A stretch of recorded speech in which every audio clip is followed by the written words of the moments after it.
Hello, everybody. Welcome to our Tea Time Thursdays with the Fox Tribe. And this particular Tea Time Thursdays, we will be talking about Show Me Your Basura, May Magagawa Pa Ba? And this session will be shared to us by our creative Fox goddess, Miss Jenny Nalla. And without further ado, we welcome you, Miss Jenny. Hello, everyone. Mga kapwa basurera, charot. Okay.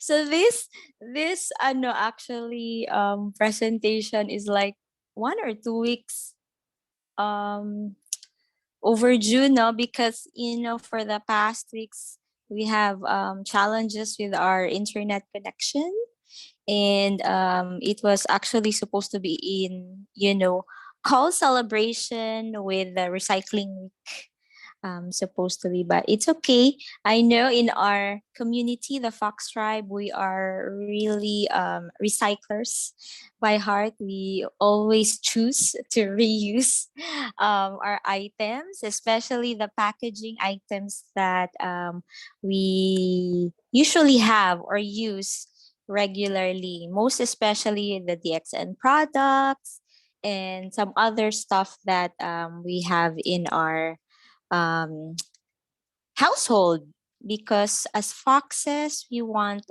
things to be sustainable, right? So we also have values, common values that we share is really we make things possible, and sustainability is one of that. Okay, so I think for most of you, all of you in the box, I already know that I'm a basurera by heart, and I am since last year. I think I've shared how I upcycle. I call it upcycle. It's like glowing up your basura because I no, I just don't like wasting stuff. That's it. That's the start kasi why I'm a perennial upcycler or recycler. Siguro because growing up, my dad was used to work in DENR before, and one of the values talaga that he has instilled in us is really not wasting too much and recycling. That has always been inculcated in us at a young age. So it's parang naging program siya na normal sa akin to really recycle. And when I see stuff that can be reused, yes, we are so vasarara in the heart. Charot. So yun, I like recycling stuff. Especially when I see something na pwede talaga siyang ma-reuse. Ayan. So, and I think early this year, I have likewise shared insights. I think that was March, about recycling as well. That was World Recycling Day kasi. So I won't um, present that anymore because I think that's also recorded. So you can just revisit that video on recycling as well. And I've also featured some of the stuff that I usually upcycle as well. So this afternoon, I'm just going to show you some of the new stuff that I have been upcycling recently. Okay. So just a recap of what recycling is and why is it important. Again, recycling is the process of separating, collecting, manufacturing for companies na very big, or converting used or waste products into new materials. Say, yung mga cardboard, for instance, we can also recycle that as art paper, or for some electrical, like what we have seen in the Olympics recently. Di ba yung mga electrical waste ng Japan, they use it as medals for the athletes ranking on top of the rest of the world. So we have also seen that. Okay, and why is it important? Because it reduces the need to grow, harvest, to extract new materials from the earth. And we know that recuperating, especially trees, takes a long time. So just making it more efficient and sustainable as well.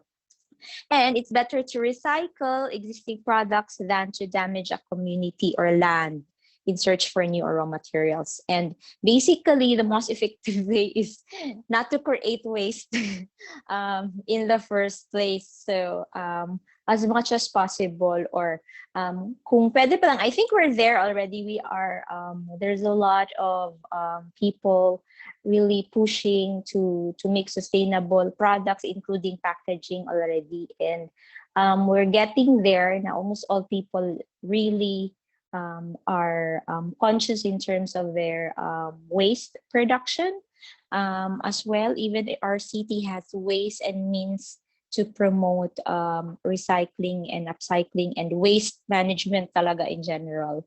Yes. And oh, Joe's is here. Let us welcome Joe Spoon today.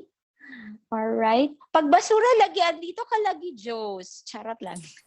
Kasi excited We ako just sa miss mga you, Joes. excited ako sa mga plastic. Ay, sorry, i-practice yung upcycle natin ngayon. Charot. Welcome back, Joes. How's Japan? One of Okay the lang best countries, by the way. Yeah. That's very good at recycling, right? Yes, exactly. So, na ako yung mga input about research. Charot lang. Pag-concentrate nila, hilom ako. Okay, yes. Yes, Joes has a lot of insights because he just came from Japan, the country known for good segregation management. Charot. So again, making products from recycled materials requires less energy. So the energy consumption that usually affects our environment or our air as well is reduced as well. So it doesn't just reduce waste, but likewise contribute more to the health of the environment. Ayun. So really excited and looking forward. We're in, we can reach the level of Japan.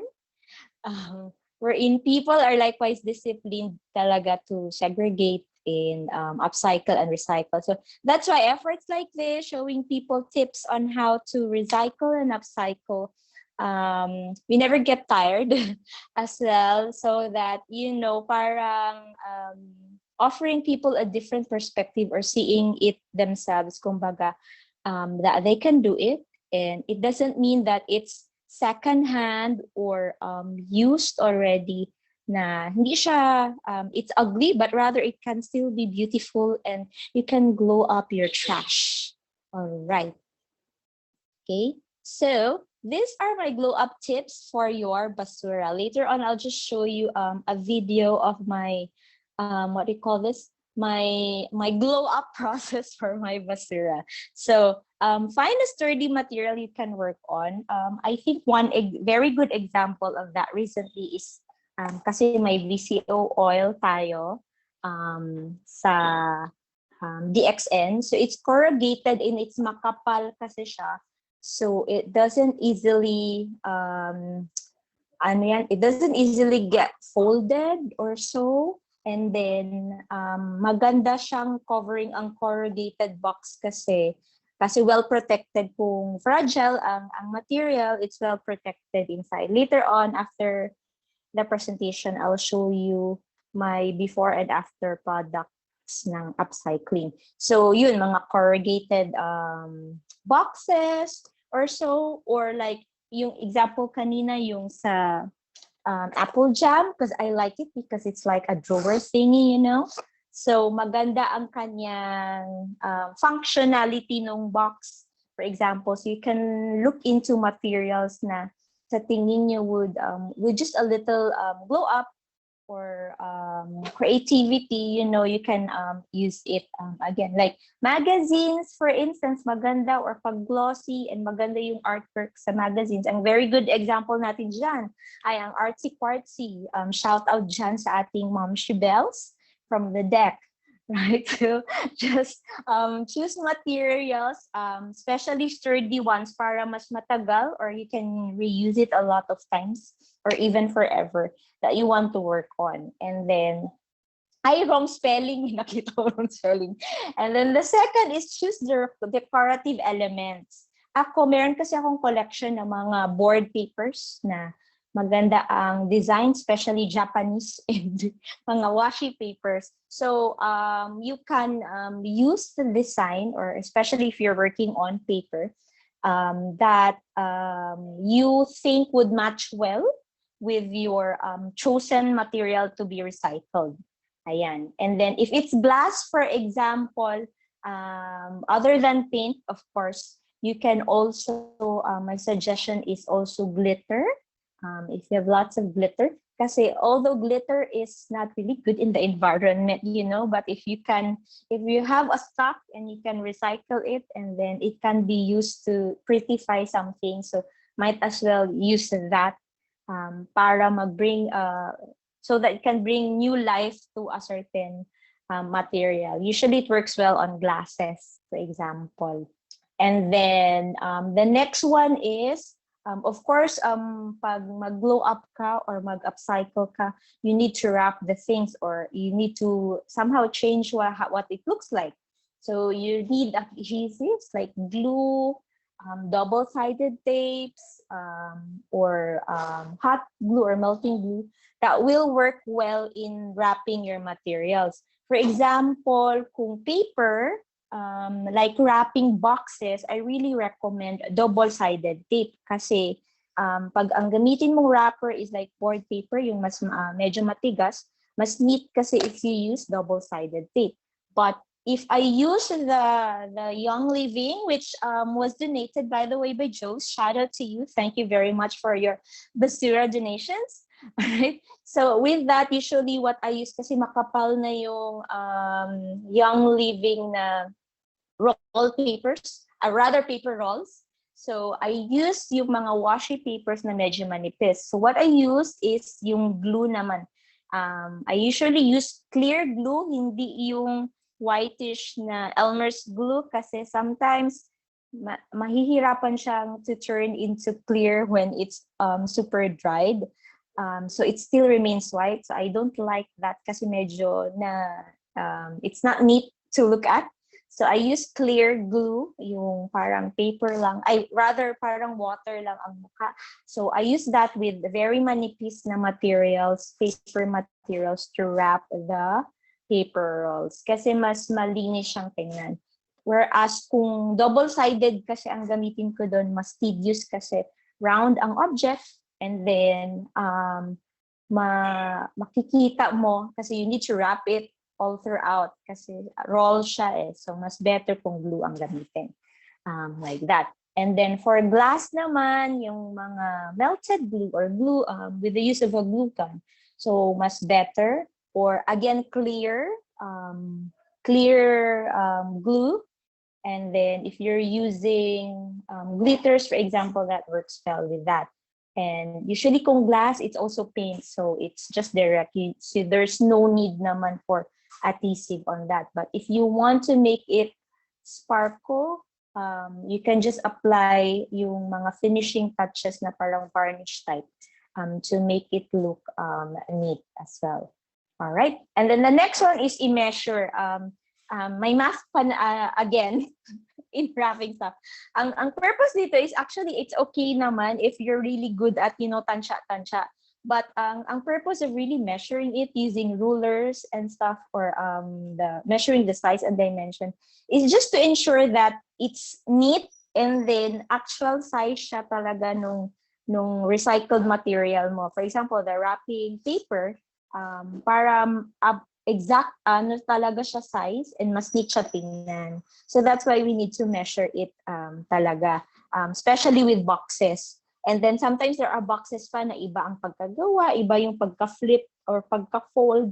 So we need to be accurate with how we cover it or wrap it. All right.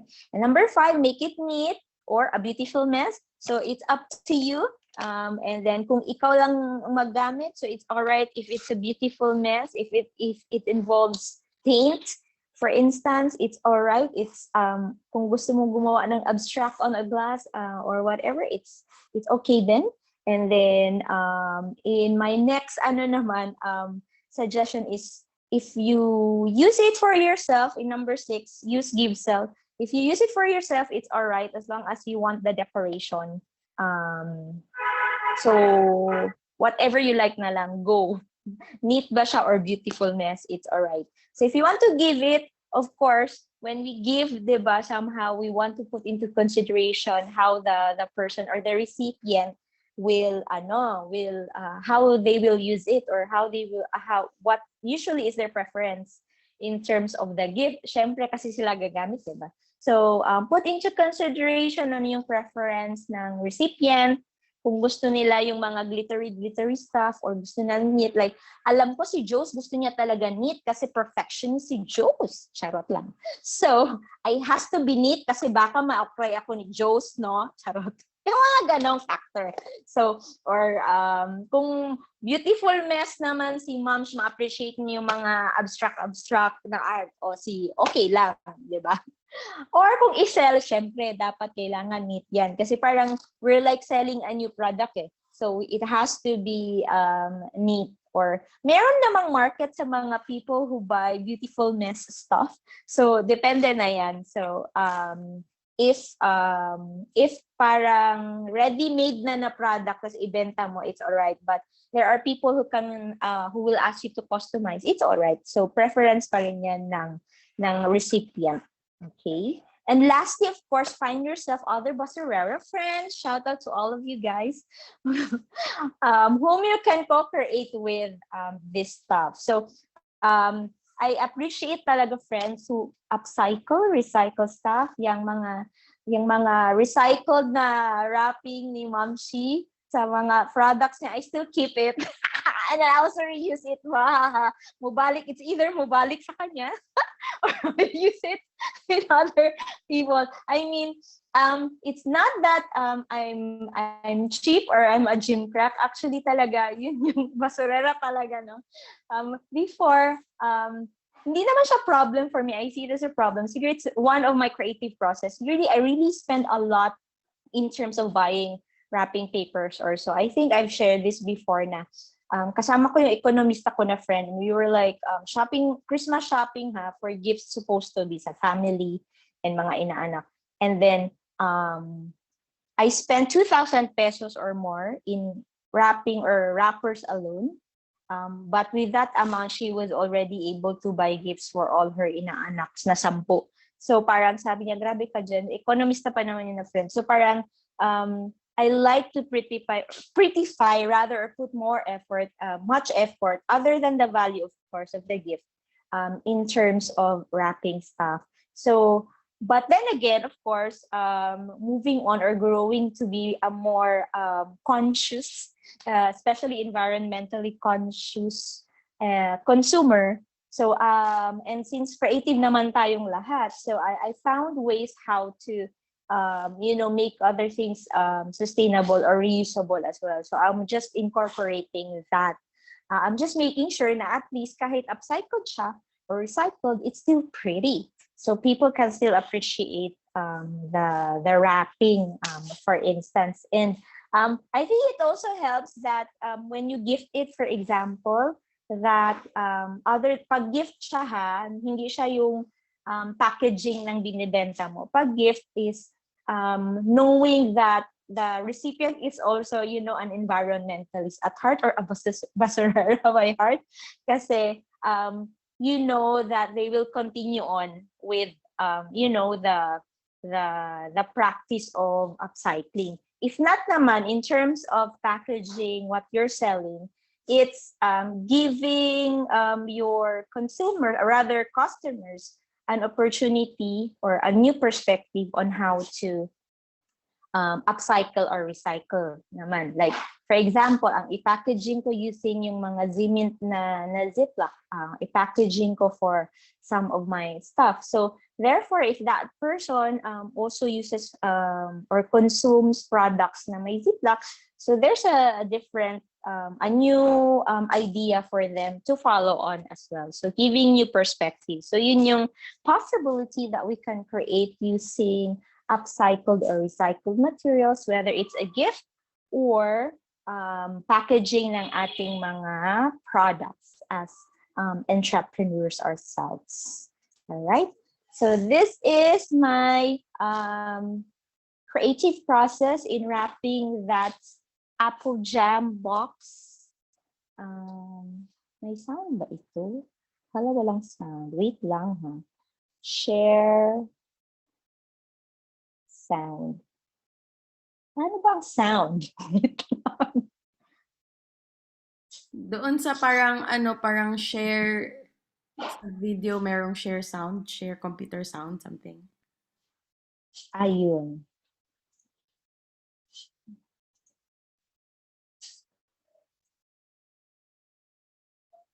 I-pause ko muna. Ayun, share sound. Okay. Ulitin ko lang.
Okay, papakita ko lang ang finished product. Okay na kaya. Sorry sa video. So here it is. So I chose green kasi 'di ba ang packaging din ng ano natin ng apple jam is green. And so magma-match na siya dun sa bottom. So para tipid sa paper and other than that, ano naman siya. So play around lang sa colors. Ayan. Sample lang ito. So box siya. So I'm gonna give this to Ma'am Shibel because I think she already mentioned mas gusto niya to because of her yung mga malas thingy Ma'am Shino, mga workshop, maganda siyang case of materials talaga. And then sa corrugated boxes like I use, as you can see, the other material I featured is, what do you call this? Craft sticker paper. And then, I use the Cordipine box for this one. Kasi mas nagmatchy-matchy siya sa cover na yellow and maroon. So, I use that. And then, so kung gusto nyong, like, if you have a gift na parang what do you call this? Kasha dito. So this is how it looks like na. So parang repackage siya. And then mas madali kasi yung sticker paper. And I like craft kasi alam mo yung the color itself para siyang new life sa box. So that's why I use craft sticker paper. And mas manageable siya. And then another suggestion is i-doodle ninyo, lagyan nyo ng skull for Joes. Ibigay nyo to kay Joes. And then, for example, if you want to gift naman someone na Cordipine talagang laman or VCO, and then you want to make it personalized, so you can, do calligraphy or doodles or stuff here. And then, pwede nang ilagay nyo rin, make your own packaging, kumbaga, of the VCO oil or the Cordipine or whatever gift that you want to put here, yung sanitizer ni Joe's like this, for instance, yung mga kits, gagawa ka ng kits for your friends, tapos ilagay mo dito. So, you can personalize it with the craft sticker paper kasi plain siya.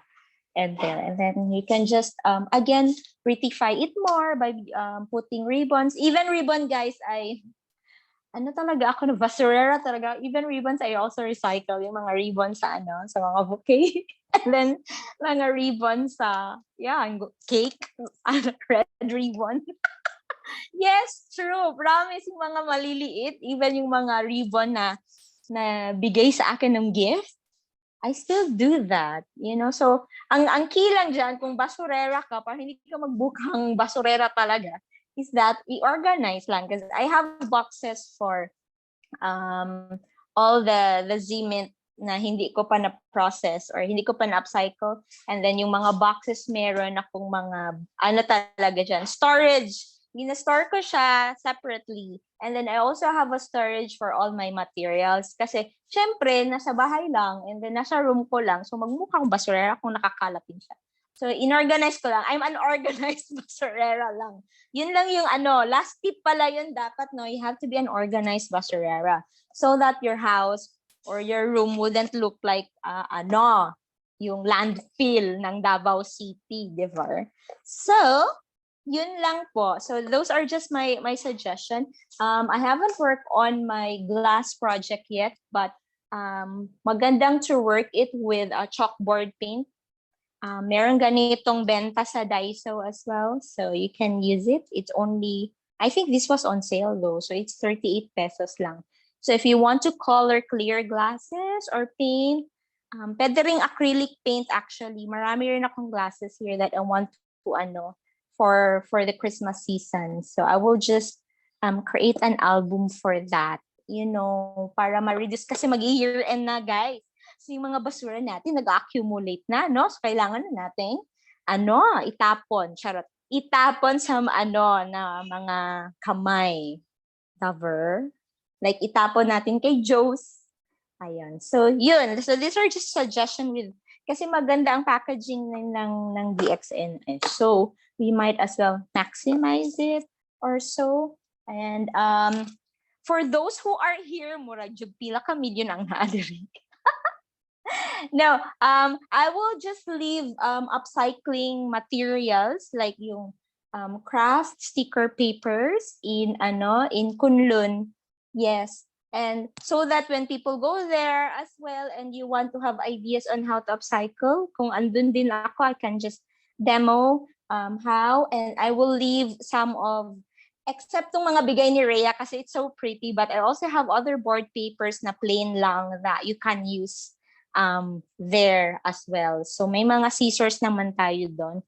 I'll just donate glue and double-sided tape so that when people go there, they can just upcycle their stuff.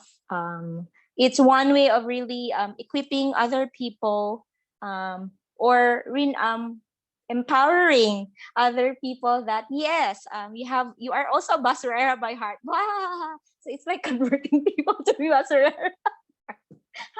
It's like the virus that we need to spread, para sustainable, o, diba? These are the values that we want to you really spread.